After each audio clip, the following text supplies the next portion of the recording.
shuttle smoothed, and the remaining clouds parted over the landing zone on the perimeter of the complex. Still wearing garments from Caladan, Jessica felt out of place, but soon they would make her change into the school's traditional dark garb to remind her that she was still one of them. Always one of them. Wallach 9, with its weak sun and chill climate, had long been a place where young women of the Order either rose to the challenges or failed. Jessica felt an odd nostalgia for the ancient training center, torn by her loyalties to the Sisterhood and her family.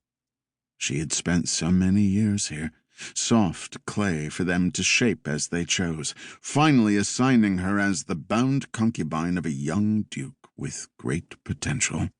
And now she was back. She felt a deep sense of foreboding. Mother Superior Herishka greeted her in person on the tarmac. The Mother Superior had piercing eyes and a severe, uncompromising demeanor. Despite her age, the old woman's skin was remarkably tight and smooth, possibly from the geriatric effects of the melange she consumed regularly.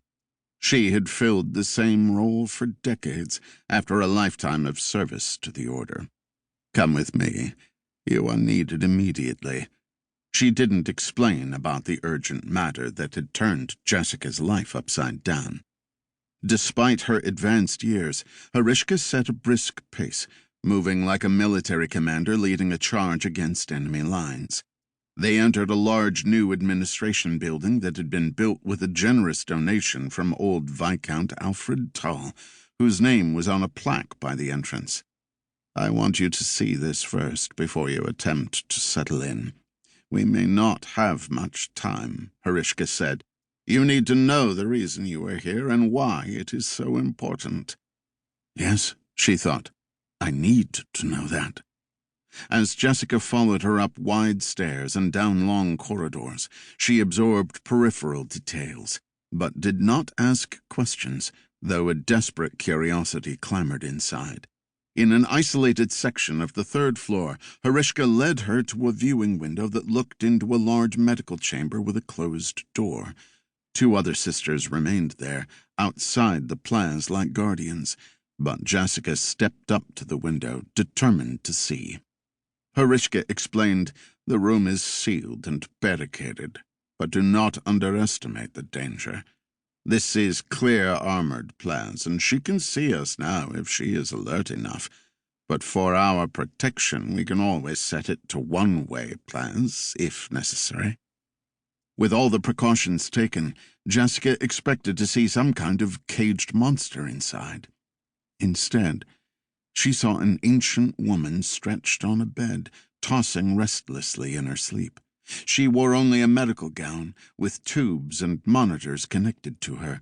Her face was drawn back in a grimace, and she cried out, but the thick plaza blocked all sound.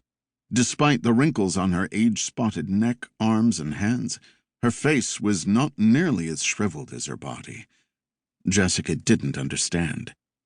She is the danger? What does this have to do with me?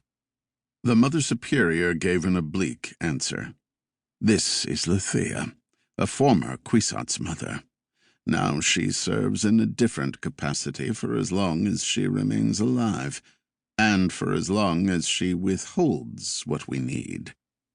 Kwisatz mother. Jessica remembered Shaddam Carino's first wife, Anarul, who had been present during Paul's birth, who had been greatly interested in the boy-child. Anarul had been a Bene Gesserit of hidden rank, while quietly holding an important, secret title. She had died very shortly after Paul was born. "And what does a Kwisatz mother do?" Jessica asked. "And why did she have the power to summon me?"